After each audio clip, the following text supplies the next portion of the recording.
Yes, good afternoon. Because I think start చేయాలి ఈరోజు definitions ఉన్నాయి కదా, టర్మినాలజీస్. పర్ఫెక్ట్.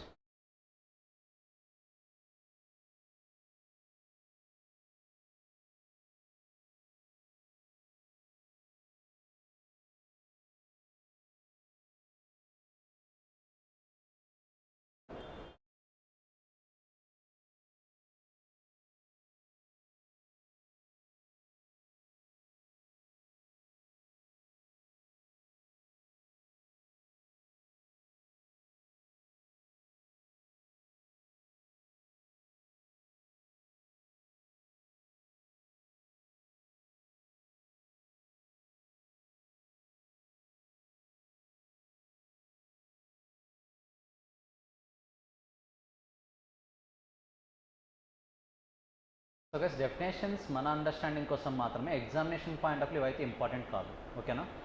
మనకు ఈచ్ అండ్ ఎవ్రీ టర్మినాలజీ అర్థం అవడం కోసం మాత్రమే ఈ డెఫినేషన్స్. సరే, వన్ బై వన్ చూద్దాం. సో పార్ట్ 1లో ఉంటాయి, మీకు పార్ట్ 1 ఎండింగ్లో ఉంటాయి definitions. So direct material, direct labour, direct expenses ఎక్కడైనా విన్నట్టుందా వర్డ్స్? మనకు డైరెక్ట్ కాస్ట్లో కాస్ట్ ఎన్ని పార్ట్స్గా డివైడ్ చేసాం? 3 parts: direct material, direct labor, direct expenses. So direct material, those materials which can be conveniently identified and can be directly allocated to a particular product. అదే కదా మనం ఇప్పుడు చెప్పుకున్నది. ఒక ఫినిష్డ్ ప్రోడక్ట్లో ఈజీగా ఐడెంటిఫై చేయగలిగే ప్రోడక్ట్ కాస్ట్ ఏదైనా ఉందా అంటే that will be direct material. అది ప్రోడక్ట్ కావచ్చు, జాబ్ కావచ్చు, ఆర్ ప్రాసెస్ కావచ్చు. Example, refill in the pen, milk in the ice cream, etcetera. Milk కింద ఐస్ క్రీమ్ తీసుకుందాం. ఒక ఐస్ క్రీమ్ ప్రిపేర్ చేసినప్పుడు దాంట్లో ఎంత మిల్క్ యూస్ చేశారని మేము డైరెక్ట్గా ఐడెంటిఫై చేయొచ్చు అందులో. కరెక్టా? Moreover it is a material for the ice cream. Milk అనేది main material for the ice cream. So అల్టిమేట్గా మిల్క్ కింద ఐస్ క్రీమ్లో మిల్క్ని ఎలా ట్రీట్ చేయొచ్చు? డైరెక్ట్ మెటీరియల్గా కూడా ట్రీట్ చేయొచ్చు. అదే డైరెక్ట్ లేబర్ అంటే those labours which can be conveniently identified and can be directly allocated to a particular product, job, process. ఆల్వైన్ కాన్వెక్షనర్ అవసరం లేదు ఇప్పుడు మీకు, ఇది నేను తర్వాత డిస్కస్ చేస్తాను. ఫర్ టైం బీయింగ్ మనం ఏం నేర్చుకున్నాం? Wages, day to day wages గుర్తుందా? కాన్సెప్ట్ ఎగ్జాంపుల్ బెంచ్ ప్రిపేర్ చేసింది, బెంచ్ని ప్రొడ్యూస్ చేసిన ఎగ్జాంపుల్. సో మనం పే చేసే వేజెస్ ఏవైతే ఉన్నాయో that will be considered as the direct labour. మరి డైరెక్ట్ ఎక్స్పెన్సెస్ అంటే ఏంటి? మన ఎగ్జాంపుల్లో నెయిల్స్, మనం డైరెక్ట్గా ఎంత కాస్ట్ అయిందనేది ఐడెంటిఫై చేయగలము, కాకపోతే అది మెటీరియల్గాను బైఫర్గెట్ చేయలేము, లేబర్గా కూడా బైఫర్గెట్ చేయలేము. అలాంటప్పుడు దాన్ని దేంట్లో యాడ్ చేస్తాం? Direct expenses. So all the direct cost other than direct material and direct labour. మన ఎగ్జాంపుల్ ఏం చెప్పుకున్నాం? Nails are termed as direct expenses. Example, royalty based on output producer. అది కూడా వస్తుంది, బట్ ఇంకా మీకు రాయల్టీ అంటే ఏంటో తెలియదు కాబట్టి for time being let it be. నేను టైం ఇస్తాను చదవడానికి, first 6 hours at least. So indirect material అంటే ఏంటి? మనం ఏవైతే కన్వీనియన్స్గా ఐడెంటిఫై చేసి ఏవైతే డైరెక్ట్గా అలొకేట్ చేయగలుగుతామో అవి డైరెక్ట్ ఎక్స్పెన్సెస్. ఏవైతే cannot be conveniently identified, cannot be directly allocated, మనం ఈజీగా ఐడెంటిఫై చేయలేము, ఈజీగా అలొకేట్ కూడా చేయలేము, అలాంటి వాటిని ఏమంటాం? Indirect material. Example, lubricants oil used in the machine. Lubricants ఎంత యూస్ పర్టికులర్గా చెప్పగలమా? అది వీ కెనాట్ సే ఎగ్జాక్ట్గా ఎంత యూస్ చేస్తామో ఖచ్చితంగా చెప్పలేము. మిషనరీ లూబ్రికెంట్స్ యూసేజ్ అనేది చేంజ్ అవుతూ వెళ్తుంది. ఇండైరెక్ట్ లేబర్ మన ఎగ్జాంపుల్ ఏది? Supervisor salary. So those labours which cannot be conveniently identified and cannot be directly allocated to a particular product or job or process. Example, labour employed in a security department. ఇది కూడా most ఇంపార్టెంటే. Let's say watchman ఉన్నాడు, ప్రోడక్ట్ని produce చేస్తాం అక్కడ ఫ్యాక్టరీలో, ఫ్యాక్టరీకి సంబంధించి వాచ్మెన్ ఉన్నాడు, అతనికి శాలరీ పే చేయాలి కదా, మనము పే చేస్తాం. మరి శాలరీ వాచ్మెన్కి పే చేసే శాలరీ ఏ కేటగిరీలోకి వస్తుంది? Ultimately indirect. మరి పర్టికులర్గా ఈ ప్రోడక్ట్ ఇంతసేపు వెయిట్ చేసే కాబట్టి ఈ ప్రోడక్ట్ ఇంత ఛార్జ్ చేయండి, అలాంటి కాన్సెప్ట్స్ ఏమైనా వస్తాయా? పాసిబిలిటీ లేదు. కాబట్టి all will comes under indirect labour. మరి ఇండైరెక్ట్ ఎక్స్పెన్సెస్ అంటే మనం ఇప్పటివరకు డిస్కస్ చేసిన 5 కేటగిరీస్లో ఏ దాంట్లోనూ కన్సిడర్ చేయలేకపోతే we call it as A indirect expenses. Example, rent of a building. All the indirect expenses other than indirect material or indirect labor are termed as the indirect expenses. So direct and padindi, make it as indirect. Indirect expenses. Example rent of a building. So మనం already బెంచ్ని manufacture చేస్తూ ఈ 6 ఐటమ్స్కి ఒక్కొక్కటి బైఫర్గేట్ చేసి చెప్పాం. మీరు ఆ examples అయినా గుర్తుపెట్టుకోండి, లేదా సింపుల్గా డెఫినేషన్స్ అయినా గుర్తుంచుకోండి. జస్ట్ ఆ డెఫినేషన్స్ ఒకసారి చదవండి up to 6.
So simple purpose ఏంటి ఇక్కడ, డైరెక్ట్ ఇండైరెక్ట్కి వేటిని అయితే కన్వీనియంట్గా ఐడెంటిఫై చేసి వేటిని అయితే డైరెక్ట్గా అలొకేట్ చేయగలుగుతామో అవి డైరెక్ట్ ఎక్స్పెన్సెస్. వేటిని అయితే కన్వీనియంట్గా ఐడెంటిఫై చేయలేము, డైరెక్ట్గా అలొకేట్ చేయలేము, వాటన్నింటిని కూడా ఏమంటాం, indirect expenses or indirect cost. Overheads most important. నా will discuss about it. Of course discuss చేసాం, but we need to.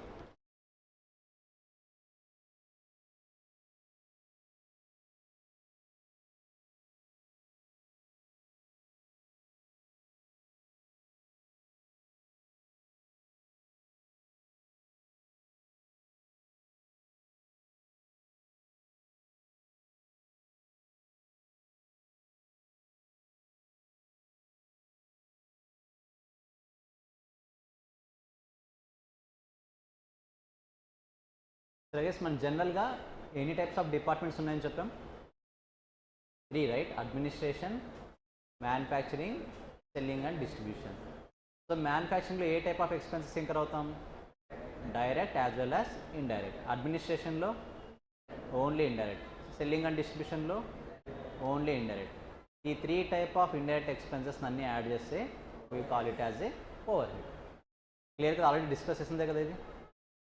So overheads, it is the sum of indirect material, indirect labor and indirect expenses. Overheads is equal to production overheads, nothing but production department lo incur ayye indirect expenses. Administration overheads, administration department lo incur ayye indirect expenses. Selling and distribution overheads, selling overheads as well as distribution overheads ante remaining third department lo incur ayye indirect expenses. So 3 type of expenses ni add cheste in general we call it as a overheads. Okay na. Fixed cost, fixed cost గురించి already discuss చేసాం. Fixed cost గురించి మెయిన్గా 2 things గుర్తుండాలి. ఏదది, number of units change అయినా సరే fixed cost in total change అవ్వదు. At the same time number of units increase అవుతూ ఉంటే ఫిక్స్డ్ కాస్ట్ పర్ యూనిట్ ఏమవుతుంది, రెడ్యూస్ అవుతూ వస్తుంది. మర్చిపోకూడదు cost behaviour concept. Number of units change అవుతుంటే ఫిక్స్డ్ కాస్ట్ అనేది కాన్స్టెంట్గా ఉంటుంది. నంబర్ ఆఫ్ యూనిట్స్ ఇంక్రీజ్ అవుతుంటే ఫిక్స్డ్ కాస్ట్ పర్ యూనిట్ ఏమవుతుంది, డిక్రీజ్ అవుతూ వస్తుంది. So fixed costs, those costs which remain same in the totally and do not increase or decrease with the change in the value. ఇక్కడ వరకు first point చెప్పాడు, ఏదది, those costs which remain same in total and do not increase or decrease with the volume of output. Nothing but number of units increase అయినా decrease అయినా సరే టోటల్గా same ఉంటుంది fixed cost characteristics. But fixed cost per unit of output produced increases with the decrease in the volume of production and vice versa. సింపుల్గా ఏం చెప్తున్నారు, fixed cost per unit increase అవుతుందంటే ఎప్పుడు ఇంక్రీజ్ అవుతుంది, నంబర్ ఆఫ్ యూనిట్స్ డిక్రీజ్ చేసినప్పుడు, decrease with the number of units of production. Simple చెప్పాలంటే ఏ relation ఉందని చెప్తున్నాడు, ఇన్వర్స్ రిలేషన్షిప్ ఉందని చెప్తున్నాడు. వేరియబుల్ కాస్ట్ అంటే అగైన్ 2 థింగ్స్ గుర్తుండాలి. ఏదది, fixed cost in total number of units తగ్గట్టుగా చేంజ్ అవుతుంది, fixed cost per unit same ఉంటుంది, కాన్స్టాంట్ ఉంటుంది. Those cost which vary in direct proportion to the volume of production, nothing but number of units increase అయితే increase అవుతుంది. Example, direct material cost, direct labour cost and direct expenses are variable cost. Variable cost per unit remains same whether the production volume is increased or decreased, nothing but variable cost per unit will be remains constant. Semi variable cost, it is the combination of both fixed as well as variable. So those costs which varies with the volume of output but not in the same proportion in which output is increasing. Normal ga number of units increase అయినప్పుడు same ప్రపోర్షన్లో కూడా cost increase అయింది అనుకోండి, అదే cost అవుతుంది, variable cost. Same ప్రపోర్షన్లో increase అయితే variable cost, same proportion కాకుండా different ప్రపోర్షన్లో increase అయిందంటే semi variable cost. Clarity వస్తుందా? సెమీ వేరియబుల్ కాస్ట్ కూడా చేంజ్ అవుతుంది, కాకపోతే సేమ్ ప్రపోర్షన్లో చేంజ్ అవ్వదు, not in the same proportion. అలా సేమ్ ప్రపోర్షన్లో చేంజ్ అయ్యేది ఏంటి, వేరియబుల్ కాస్ట్. ఎగ్జాంపుల్ ఏమన్నాడు, టెలిఫోన్ ఎక్స్పెన్సెస్. ప్లస్ ఇప్పటికి కాదు, అది ఇంతకుముందు టెలిఫోన్ ఎక్స్పెన్సెస్, ల్యాండ్ లైన్స్ ఉండేవి కదా. ల్యాండ్ లైన్స్ మీరు ఎంత ఎక్కువ మాట్లాడితే అంత కరెంట్ బిల్ వస్తుంది, ప్లస్ దాంతోపాటు మంత్లీ ఫిక్స్డ్ మెయింటెనెన్స్ ఉంటుంది దానికి. అంటే మీకు ఈవెన్ 1 కాల్ కూడా ఇన్కమింగ్ కాల్ అవుట్గోయింగ్ కాల్ చేయకపోయినా సరే కనెక్షన్ ఇచ్చినందుకు మంత్లీ 100 రూపీస్ 150 రూపీస్ అలా ఫిక్స్డ్గా ఉంటుంది ల్యాండ్ లైన్ది. సో కాబట్టి అదేమవుతుంది, ఫిక్స్డ్ కాస్ట్. మీరు ఎంత ఎక్కువ మాట్లాడితే అంత ఎక్కువ కరెంట్ బిల్ వస్తుంది, టెలిఫోన్ బిల్ వస్తుంది. అల్టిమేట్గా ఏ కాస్ట్ అవుతుంది, అది variable cost. So it is the combination of both fixed cost as well as variable cost. మనం ఏ చెప్పుకున్నాం ఎగ్జాంపుల్ దీనికి, పవర్ బిల్, కరెక్టా, ఎలక్ట్రిసిటీ బిల్. సో మీరు యూజ్ చేసినంత ఎంత ఎక్కువ యూస్ చేస్తే అంత ఎక్కువ పవర్ బిల్ వస్తుంది, ఎంత తక్కువ యూస్ చేస్తే అంత తక్కువ పవర్ బిల్ వస్తుంది. కానీ అసలు ఏమీ యూజ్ చేయకుండా ఉంటే ఫిక్స్డ్ బిల్ వస్తుంది, కరెక్టా. మినిమం మెయింటెనెన్స్ కాస్ట్ అని చెప్పేసి 70 రూపీస్ 80 రూపీస్ వస్తుంది. So it is the combination of both fixed as well as variable. That's why it is considered as semi variable cost. So first ఈ 4 definitions కూడా చదవండి ఒకసారి. Overheads, fixed cost, variable cost, semi variable cost.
Is clear?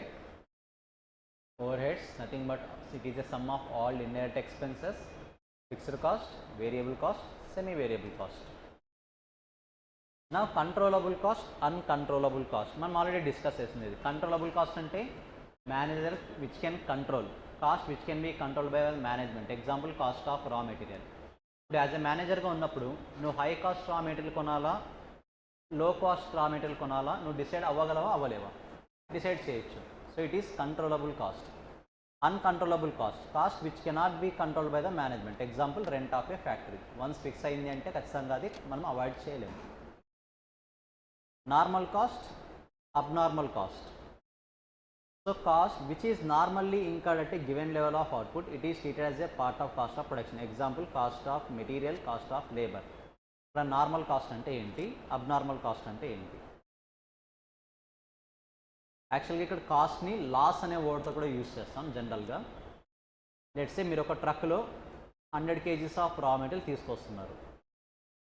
100 kgs of raw material తీసుకొస్తున్నారు. According to your past experience ఖచ్చితంగా ఇది ట్రాన్స్పోర్ట్లో ఒక 2 kgs loss అవుతాయి డ్యూ టు డిఫరెంట్ రీజన్స్. ఓకేనా? మీ పాస్ట్ ఎక్స్పీరియన్స్ ప్రకారం ఖచ్చితంగా out of 100 kgs 2 kgs minimum loss అవుతాయి. అంటే మీరు మైండ్లో ముందుగానే ఏం ఫిక్స్ అయిపోయి ఉంటారు? 2 kgs లాస్ అవుతాయని ఫిక్స్ అయిపోయి ఉంటారు. కరెక్టా? అంటే నార్మల్గా మీరు based on your past experience అవ్వచ్చు, లేదా అకార్డింగ్ టు యువర్ ఎక్స్పీరియన్స్ అవ్వచ్చు, ఏదైనా అవ్వచ్చు, ముందుగానే గెస్ చేయగలుగుతారు ఎంత లాస్ వచ్చే ఛాన్స్ ఉంది అనేది. This is called normal loss. అంటే మ్యాండేటరీగా డెఫినెట్గా జరుగుతుంది అది according to past experience. So ఇప్పుడు మీ దగ్గర 100 kgs అక్కడ ట్రాన్స్పోర్ట్ చేయడానికి ఓకే చేశారు, బట్ మీ దగ్గరకు వచ్చేపట్ల 98 kgs అయింది. 2 kgs లాస్ అయింది కాబట్టి it will be considered as normal loss. రియాలిటీలో 90 kgs వచ్చింది. అంటే మీరు ఎక్స్పెక్ట్ చేసిందేమో 2 kgs లాస్ అవుతుందని, రియాలిటీలో 10 kgs లాస్ అయింది. ఇలాంటి సిచ్యువేషన్లో ఫస్ట్ 2 kgsని నార్మల్ లాస్గా ట్రీట్ చేస్తాం, నెక్స్ట్ 8 kgsని అబ్నార్మల్ లాస్గా ట్రీట్ చేస్తాం. పాయింట్ క్లారిటీ వస్తుందా? అంటే మనం ఏదైతే ప్రిపేర్డ్గా ఉన్నామో స్టార్టింగ్లోనే that is considered as normal loss. ఏదైతే మనం ప్రిపేర్డ్గా లేమో వాటిని అబ్నార్మల్ లాస్ అని అంటాం. వాటిని ఇక్కడ అబ్నార్మల్ కాస్ట్, నార్మల్ కాస్ట్ అనే వర్డ్స్ కూడా యూజ్ చేస్తాం. Abnormal cost which is not normally incurred. Not normally incurred అంటే మన ఎగ్జాంపుల్ ఎన్ని kgs? 8 kgs. నార్మల్లీ ఇంకర్డ్ ఎంత? 2 kgs. Because we're prepared for 2 kgs. That is considered as normal loss. Normally incurred అంటే given level of output. Cost which is not normally incurred at given level of output. It is charged to costing P&L account. Example cost of abnormal losses. ఇక్కడ చూడండి, it is treated as part of cost of production. దాని meaning ఏంటి? Each one ఇంకా simplify చేద్దాం దీన్ని. 100 kgs order ఇచ్చావు, each one 2 rupees. అంటే దీని టోటల్ కాస్ట్ ఎంత? 200 rupees. ఈచ్ వన్ ఎంత? 2 rupees. రియాలిటీలో ఏమైంది? Let's say abnormal loss, normal loss 5 kgs అనుకుందాం. You are prepared for 5 kgs. So 100 kgs order చేసావు, నీ దగ్గరకు వచ్చేపాటికి అది ఎంత అయింది? 95 kgs అయింది. బట్ నువ్వు ఇంకర్ అయిన కాస్ట్ ఎంత? 200. ఈ ఎక్స్ట్రా 5 kgs ఏవైతే నువ్వు లాస్ అయ్యావో, నార్మల్గా 5 kgs ఏవైతే లాస్ అయ్యావో దానివల్ల వచ్చిన లాస్ని గుడ్ యూనిట్కి ఛార్జ్ చేసేస్తావు నువ్వు. నథింగ్ బట్ 200 డివైడెడ్ బై 95 ఎంత వస్తుంది చూడండి ఒకసారి. ఇది 2 పాయింట్ క్యాలిక్యులేటర్స్ లేవా? కాస్టింగ్ క్లాస్లో క్యాలిక్యులేటర్స్ లేవా? 2.10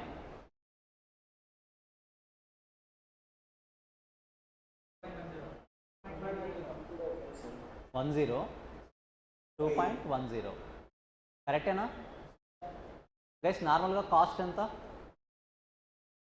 2 rupees. మామూలుగా మనం పర్చేస్ చేసిన కాస్ట్ ఎంత గైస్? అర్థమవుతుందా కాన్సెప్ట్? ఫస్ట్ రెస్పాండ్ అవ్వండి. మనం పర్చేస్ చేసిన కాస్ట్ ఎంత each unit? 2 rupees. Normal loss వచ్చిన తర్వాత మనం అమౌంట్ గుడ్ యూనిట్స్ ఛార్జ్ చేసేపాటికి ఈచ్ యూనిట్ కాస్ట్ ఎంత అయిపోయింది? 2.1 అయింది. ఎందుకు 2.1 అయిందంటే ఇక్కడ మనం లాస్ అయిన 5 kgs ఎంత కాస్ట్ అయితే ఆ 10 rupees కాస్ట్ ఇంకర్ అయ్యామో ఆ 10 rupees మొత్తం ఎవరికి ఛార్జ్ చేసాము? రిమైనింగ్ 95 యూనిట్స్కి ఛార్జ్ చేసాం. అందుకని ఇక్కడ ఏమంటారు? Cost is charge to cost of production.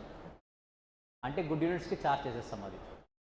ఒకవేళ ఇదే సినారియోలో 5 kgs కాకుండా 10 kgs లాస్ వచ్చింది అనుకుందాం. 10 kgs లాస్ వచ్చింది అనుకుందాం. రిమైనింగ్ 5 kgs ఉంటుంది కదా, ఫస్ట్ 5 ఎలాగో గుడ్ యూనిట్స్కి ఛార్జ్ చేసేస్తాం. నెక్స్ట్ 5 ఉన్న kgs ఏవైతే ఉంటాయో వీటిని కాస్టింగ్ P&L అకౌంట్కి ట్రాన్స్ఫర్ చేస్తాం. క్లారిటీ వస్తుందా? మీరు ఏదైతే ప్రిపేర్డ్గా ఉన్నారో అది గుడ్ యూనిట్స్కి ట్రాన్స్ఫర్ చేస్తాం. మీరు ఏదైతే ప్రిపేర్డ్గా లేరో అది కాస్టింగ్ P&L అకౌంట్కి ఛార్జ్ చేస్తాం. So that is abnormal loss. Predetermined cost, one more important concept. Predetermined cost. ఇప్పుడు నార్మల్గా ఒక బిల్డింగ్ రెంట్కి తీసుకున్నాను నేను. ఆ బిల్డింగ్లో 10 members స్టూడెంట్స్ వస్తారని నేను ఎక్స్పెక్ట్ చేశాను. ఓకేనా? For that I need to pay 10,000 rent. So students ఎంతమంది వస్తారని గెస్ చేశాను? 10 members. సో ఇప్పుడు ఇదే స్టూడెంట్స్కి అల్టిమేట్గా నేను లెట్స్ సే మెటీరియల్ సెట్స్ కూడా ఇవ్వాలి. మెటీరియల్ ఒక్కొక్కరికి 1000 rupees అవుతుంది అనుకున్నాను. ఓకేనా? ఒక్కొక్కరికి 1000 rupees మెటీరియల్ సెట్ అవుతుంది. నేను ఇంకర్ అయ్యే కాస్ట్, నేను మీకు ప్రొవైడ్ చేయడానికి నేను ఇంకర్ అయ్యే కాస్ట్. సో రెంట్ ఎంత పే చేస్తున్నా? 10,000. ఎంతమంది వస్తారని గెస్ చేశాను నేను? 10 members. అంటే రెంట్ పర్ స్టూడెంట్కి ఎంత ఛార్జ్ చేస్తాను నేను అల్టిమేట్గా? 10,000 డివైడెడ్ బై 10 మెంబర్స్ వస్తారు అనుకున్నాం కాబట్టి ఈచ్ పర్సన్కి 1000 రూపీస్ ఛార్జ్ చేస్తాం. So 1000 plus material cost 1000. ఓవరాల్గా ఫీజు ఎంత అంటే ఏం చెప్తాను, 2000. ఈ ఫీజు నేను ఎప్పుడు చెప్పాలి, మీరు వచ్చిన తర్వాత చెప్పాలా, ముందే చెప్పాలా? అంటే జాయిన్ అయ్యి అడ్మిషన్ తీసుకున్న తర్వాత చెప్పాలా, బిఫోర్ అడ్మిషన్ చెప్పాలా? బిఫోర్ అడ్మిషన్, కరెక్టా? అంటే మీరు అబ్జర్వ్ చేయండి, ఫిక్స్డ్ కాస్ట్ పర్ స్టూడెంట్ నుంచి 1000 రూపీస్ కలెక్ట్ చేయాలి అనే పాయింట్ని నేను before starting the classes decide చేస్తున్నా.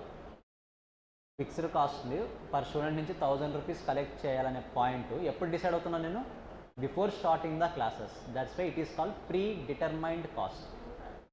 సింపుల్గా చెప్పాలంటే, నంబర్ ఆఫ్ యూనిట్స్ పాయింట్ ఆఫ్లో చెప్పాలంటే, ప్రొడక్షన్ స్టార్ట్ అవ్వకుండా ముందుగానే దాని ఫిక్స్డ్ కాస్ట్ ఎంత ఛార్జ్ చేయాలో డిసైడ్ అయిపోతాం మనం. క్లారిటీ వస్తుందా? లెట్స్ సే ఇప్పుడు ఇదే స్టూడెంట్స్ కాకుండా యూనిట్స్ బేస్ తీసుకుంటున్నా. నేను 10,000 పెట్టి ఒక ఫ్యాక్టరీ కొన్నాను, మ్యాక్సిమం 10 యూనిట్స్ ప్రొడ్యూస్ చేసే ఛాన్స్ ఉంది. అంటే according to my estimation 10 units produce చేసే ఛాన్స్ ఉంది. సో అంటే 10,000 రూపీస్ని ఈచ్ యూనిట్కి ఎంత ఛార్జ్ చేస్తాను, 1000. ఎప్పుడు డిసైడ్ అవుతాను ఇది, before starting the production. Clarity వస్తుందా? ప్రొడక్షన్ స్టార్ట్ అవ్వకుండా ముందుగానే నేను కాస్ట్ని ముందుగా డిసైడ్ చేస్తాను. That's why it is called predetermined cost. Cost which is computed in advance before the production starts on some scientific basis of all factors. Nothing but నేను according to నా experience 10 members రావచ్చు అని guess చేశాను. According to మీ this is the scientific base. Clarity వస్తుందా? 10 members students రావచ్చు అనేది నా ఎక్స్పీరియన్స్ని బేసిస్ని గెస్ చేశాను. నీ ఎక్స్పీరియన్స్ రాంగ్, నీ గెస్ రాంగ్ అయింది అనుకోండి, అల్టిమేట్గా ఫ్లక్చుయేషన్స్ అనేది వస్తాయి. ఓవర్ అబ్జార్ప్షన్ కానీ అండర్ అబ్జార్ప్షన్ కానీ వస్తుంది. అది తర్వాత చూద్దాం, over absorption under absorption. But ఇక్కడ ముందుగా ఏం చేస్తున్నాను, ప్రోడక్ట్ సేల్ అవ్వాలంటే డెఫినెట్గా ముందుగా ఏం చేయాలి, నేను ఆ ఎంత కాస్ట్ అవుతుంది అనేది ముందుగా చెప్పాలి. కాబట్టి దాన్ని అడ్వాన్స్గా డిటర్మైన్ చేస్తాను. So example, standard cost of material, it may be cost or estimate, it may be standard cost or it may be estimated cost. Standard cost అంటే ఏంటి తర్వాత డిస్కస్ చేద్దాం. In general it is estimated cost. ఎందుకంటే number of students ఎంతమంది వస్తున్నారని guess చేస్తున్నాను కదా నేను, that's it is called estimated cost. So standard cost గురించి ఇప్పుడు వద్దు, it is also a predetermined cost. ఇది కూడా ఎస్టిమేషన్ కాస్టే, మనం బడ్జెట్లో యూజ్ చేస్తాం ఎక్కువగా ఈ కాస్ట్.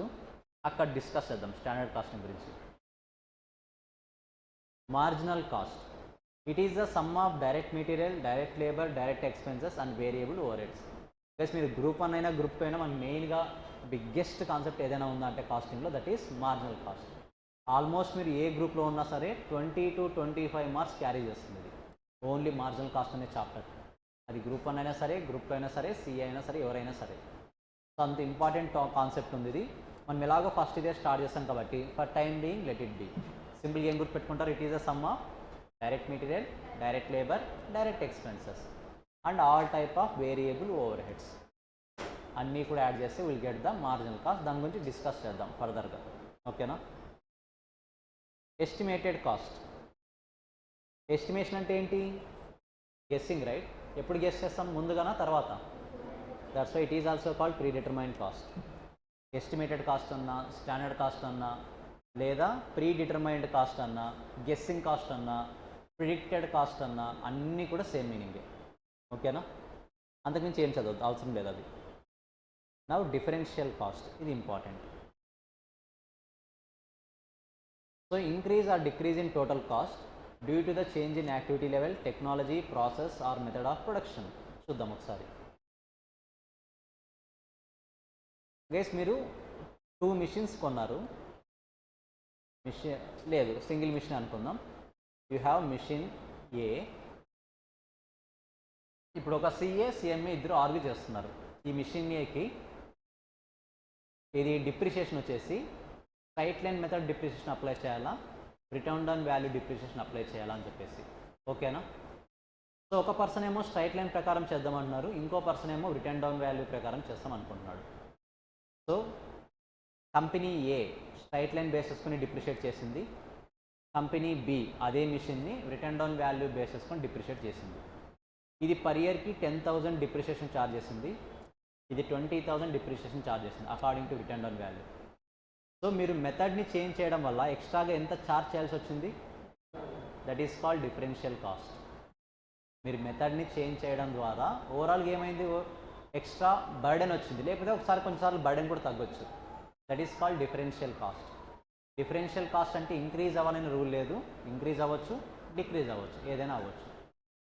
ఆర్ సింపుల్గా మీరు ఒక కంపెనీలో వర్క్ చేస్తున్నారు, మీరు మీ ఎంప్లాయీకి వేరియబుల్ బేస్ మీద శాలరీ పే చేస్తాను అంటున్నారు. అంటే వాళ్ళు చేసే సేల్స్ని బట్టి మేము శాలరీ పే చేస్తాము, some percentage of commission base చేస్తామని చెప్తున్నారు. ఇంకో పర్సన్ ఏమో ఫిక్స్డ్గా పే చేస్తాను అంటున్నాడు. సో పర్టికులర్ మంత్లో వేరియబుల్గా పే చేయడం వల్ల 1 lakh శాలరీ పే చేయాల్సి వచ్చింది.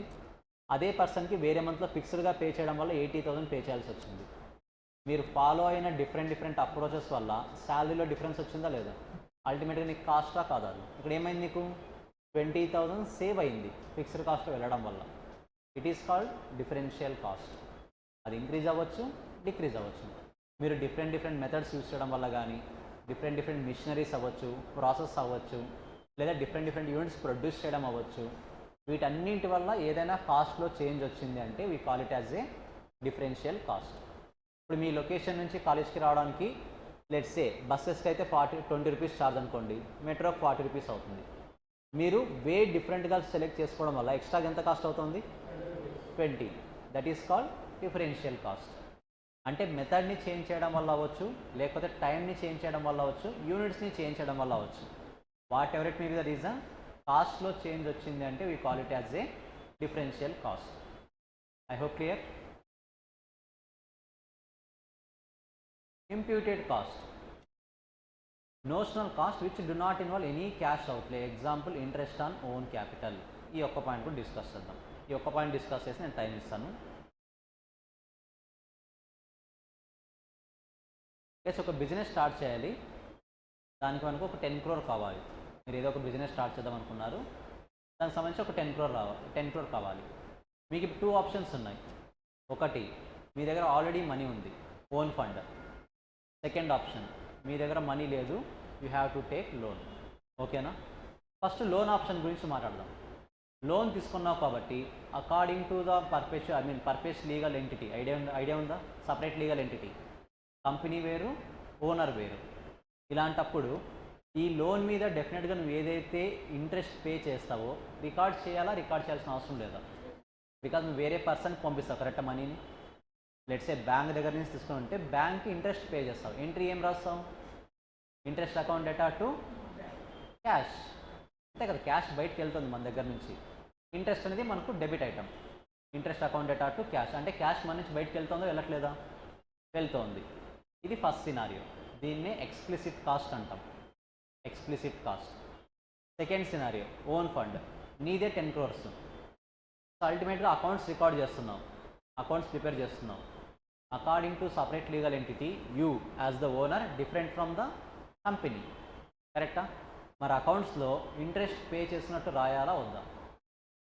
రాయాలి. అకార్డింగ్ టు లా కాన్సెప్ట్ ఏంటి, సపరేట్ లీగల్ ఎంటిటీ ఏం చెప్తుంది? నువ్వు వేరు, కంపెనీ వేరు. Even though you are the owner, you are different, company is different. కరెక్టా? మరి నువ్వు ఖచ్చితంగా కంపెనీకి ఏం పే చేస్తున్నట్టు రాయాలి? ఇంట్రెస్ట్ పే చేస్తున్నట్టు కంపెనీ నీకు ఇంట్రెస్ట్ పే చేస్తున్నట్టు రాసుకోవాలి. కంపెనీకి ఏంటది? ఎక్స్పెన్స్. నీకేంటి? ఇప్పుడు మనం ఎవరి అకౌంట్స్ ప్రిపేర్ చేస్తున్నాం? Company accounts. మరి కంపెనీ అకౌంట్స్లో ఏమని రాస్తాం? Interest expense account data to cash. కానీ రియాలిటీలో నువ్వు క్యాష్ పే చేసుకుంటావా? నీకు నువ్వు పే చేసుకోవు. సో అకౌంట్స్లో ఎక్స్పెన్స్గా రికార్డ్ చేస్తున్నావు, కానీ క్యాష్ బయటకు వెళ్ళట్లేదు. అలాంటి వాటిని ఇంప్లిసిట్ కాస్ట్ అంటాం. క్లారిటీ వస్తుందా? మీరు అకౌంట్స్ క్యాష్గా ఒక పర్టికులర్ క్యాష్ పే చేసి ఎక్స్పెన్స్గా రికార్డ్ చేశారనుకోండి, we call it as a explicit cost. మీరు ఒక పర్టికులర్ ట్రాన్సాక్షన్ని రికార్డ్ చేశారు, బట్ దానివల్ల క్యాష్ బయటికి వెళ్ళట్లేదు. Nothing but interest on own capital. That will be considered as the implicit cost. Case గుర్తుంటాయా? Implicit or imputed, anything is okay, రెండు ఒకటే. So it is a notional cost. Notional cost అని ఎందుకన్నాం? నామకే వాస్తే మాత్రమే రికార్డ్స్లో ఉంటుంది. రియాలిటీలో క్యాష్ పే చేస్తామా? Pay చేయండి. సింపుల్గా ఈ పాకెట్ నుంచి తీసుకొచ్చి ఈ పాకెట్లో పెట్టుకుంటాం. That is the scenario. So up to 20 వరకు ఒకసారి రివైజ్ చేయండి. ఇక్కడ సెకండ్ వన్ ఉంది క్యాపిటలైజ్డ్ కాస్ట్, విల్ డిస్కస్. ఇక్కడ ఒకసారి డిస్కస్ రివైజ్ చేయండి ఒకసారి కంప్లీట్గా.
ఎస్ సాయి ఏమి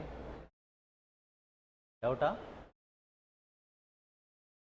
రివైజ్ చేసాం త్వరగా.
Okay, it's done.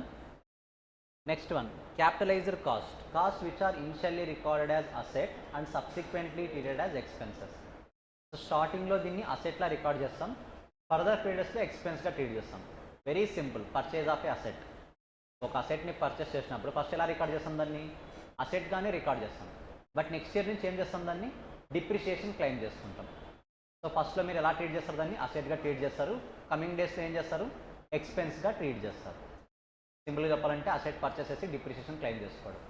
ఇలాంటి టైప్ ఆఫ్ ఎక్స్పెన్సెస్ ఏవైతే ఉన్నాయో వాటన్నింటినీ కూడా ఏమంటాం, capitalised cost. I hope it is very simple, right? So initially record as assets, subsequently treated as expenses. Product cost సపరేట్గా చెప్పాల్సిన అవసరం లేదు, అక్కడ ఉన్న కంటెంట్ కన్నా సింపుల్గా వన్ వర్డ్లో చెప్పాలంటే whatever the cost that you incur in the manufacturing department will be considered as product cost. Opportunity cost already క్లియర్గా డిస్కస్ చేశాను, ఎగ్జాంపుల్స్ కూడా చూసాం నిన్న, కరెక్టా? Profit forgone. మీరు 2 or more ఆల్టర్నేటివ్స్ ఉన్నప్పుడు ఒక పర్టికులర్ ఆల్టర్నేటివ్ సెలెక్ట్ చేసుకోవడం వల్ల మీరు ఏదైతే ఇన్కమ్ లాస్ అవుతున్నారో that will be considered as the opportunity cost. Already నిన్న డిస్కస్ చేసాం, ఇప్పుడైతే ఆ పాయింట్స్ ఏవి డిస్కస్ చేయట్లేదు నేను.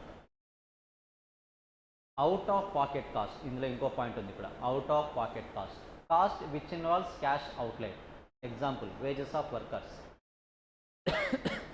వర్కర్స్కి వేజెస్ పే చేస్తున్నారు, క్యాష్ బయటకు వెళ్తుందా, నీ దగ్గరే ఉంటుందా? బయటకు వెళ్తుంది. సింపుల్ చెప్పాలంటే it is a type of explicit cost. Cash బయటకు వెళ్తుంది, we call it as a out of pocket cost. Pocket నుంచి బయటకు వెళ్ళిపోతుంది, ఆర్ ఎక్స్ప్లిసిట్ కాస్ట్ అని కూడా అంటాం కొన్నిసార్లు. Shut down cost, cost which continue to be incurred even when a plant is temporarily shut down. Example, rent of a building. ఇప్పుడు corona టైంలో almost 2-3 months factories work అవ్వలేదు. మరి ఆ 3 months రెంట్ పే చేయాల్సిన అవసరం లేదంటే ఓనర్ యాక్సెప్ట్ చేస్తాడా? No, డెఫినెట్గా పే చేయాలి. ఫ్యాక్టరీ టెంపరీగా షట్ డౌన్ చేస్తాం, అయినా సరే we need to incur the expenses.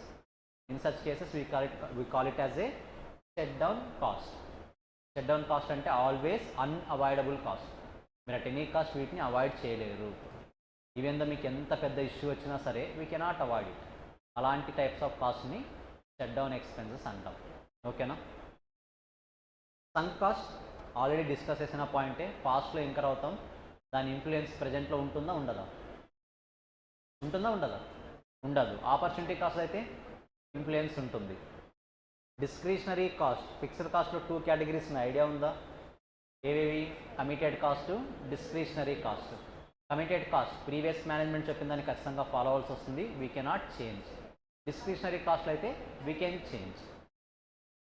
Period cost, whatever the cost that we incurred in non manufacturing departments. Manufacturing డిపార్ట్మెంట్లో ఇంకర్ అయితే దాన్ని ఏమంటాం? Product cost. Other than non manufacturing department period cost. Explicit cost, మన నుంచి cash బయటకు వెళ్తుంది. ఇంతకుముందు అయితే క్యాష్ బయటకు వెళ్ళలేదు. ఇంప్లిసిట్ ఐడియా ఉందా? Implicit or imputed. ఎక్స్ప్లిసిట్ అయితే క్యాష్ బయటకు వెళ్తుంది. Cost which requires immediate cash payments, ఖచ్చితంగా క్యాష్ మన నుంచి బయటకు వెళ్తుంది. When materials are purchased, labours are employed, these are required to be paid instantly in cash, ఇమ్మీడియట్గా పే చేయాలి. అంటే మనము క్రెడిట్ పర్చేజెస్ చేసామనుకోండి, can you call it as explicit cost? Credit పర్చేజెస్లో పేమెంట్ ఇమ్మీడియట్గా ఉంటుందా, డిలే అవుతుందా? కాబట్టి దాన్ని ఎక్స్ప్లిసిట్ కాస్ట్ అనలేము మనం. ఓకేనా? Implicit cost, cash do not involve immediate cash payments. Example depreciation of machine. నువ్వు డిప్రిషియేషన్ ఛార్జ్ చేస్తావు ఎక్స్పెన్స్గా, కానీ క్యాష్ బయటకు వెళ్తుందా? కానీ ఎప్పుడు వెళ్తుంది మరి? ఆల్రెడీ అసెట్ కొన్నప్పుడే బయటకు వెళ్ళిపోయి ఉంటుంది. అది ప్రీవియస్గా అయినా బయటకు వెళ్ళొచ్చు, ఫ్యూచర్లో అయినా బయటకు వెళ్ళొచ్చు. మొత్తానికి ఇమ్మీడియట్గా అయితే క్యాష్ బయటకు వెళ్ళదు. నువ్వు డిప్రిషియేషన్ ఛార్జ్ చేసావు అంటే క్యాష్ బయటకు వెళ్ళలేదన్నా దాని అర్థం. ఆల్రెడీ స్టార్టింగ్లో అసెట్ కొన్నప్పుడే క్యాష్ బయటకు వెళ్ళి ఉంటుంది కదా. సో క్యాష్ అవుట్ఫ్లో డెఫినెట్గా ఉంటుంది, కాకపోతే ఇమ్మీడియట్గా ఉండదు. అలాంటి వాటిని ఏమంటాం? Implicit cost. I hope clear, confusion ఏం లేదు కదా. జస్ట్ రివైజ్ చేసేయండి ఒకసారి. So this is the end of basic terminology in the costing. So costing basic terminology ఈ మాత్రం గుర్తుంటే చాలు. మీరు ఈజీగా సెగ్రిగేట్ చేయగలగాలి. ఏది ఫిక్స్డ్, ఏది వేరియబుల్, ఏది పీరియడ్, ఏది ప్రోడక్ట్, ఏది ఎక్స్పైర్డ్, ఏది అన్ఎక్స్పైర్డ్, ఏది డైరెక్ట్, ఏది ఇండైరెక్ట్, ఇవి సెగ్రిగేట్ చేయగలిగితే చాలు. సో ఇది ఒకసారి రివైజ్ చేసేయండి. నెక్స్ట్ క్లాస్లో we can start with the cost sheet, one of the most important area. Cost sheet start చేద్దాం. నీకు అకౌంట్స్లో P&L account, balance sheet draw చేయడం రాకపోవడం ఎంత తప్పు, కాస్టింగ్లో కాస్ట్ షీట్ డ్రా చేయడానికి రాకపోవడం కూడా అంతే తప్పు. అట్ ఎనీ కాస్ట్ షీట్ లేకుండా కాస్ట్ని ప్రాపర్గా అనలైజ్ చేయగలవా నువ్వు అంటే 100% నో. ఓకేనా? నేను లేదు P&L అకౌంట్ని తీసుకొని చేస్తానంటే నువ్వు అకౌంటెంట్ అవుతావు. అప్పుడు కాస్ట్ అకౌంటెంట్ అవ్వవు. అకౌంటెంట్ అవ్వాలా, కాస్ట్ అకౌంటెంట్ అవ్వాలా? అకౌంటెంట్ అవ్వాలంటే బ్యాలెన్స్ షీట్ అనలైజ్ చేయడం తెలిస్తే చాలు. నువ్వు కాస్ట్ అకౌంటెంట్ అవ్వాలంటే కాస్ట్ షీట్ని కూడా అనలైజ్ చేయడం తెలియాలి. చాలా ఈజీగానే ఉంటుంది, మరీ అంత డిఫికల్ట్ ఏం కాదు అది. Compare to balance sheet, balance షీట్తో కంపేర్ చేస్తే కాస్ట్ షీట్ చాలా చాలా ఈజీ. ఓకేనా? అది టుమారో స్టార్ట్ చేద్దాం. ఫర్ టైం బీయింగ్ జస్ట్ ఒకసారి రివైజ్ చేసేయండి టర్మినాలజీ మొత్తం, definitions.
So guys, I hope clear.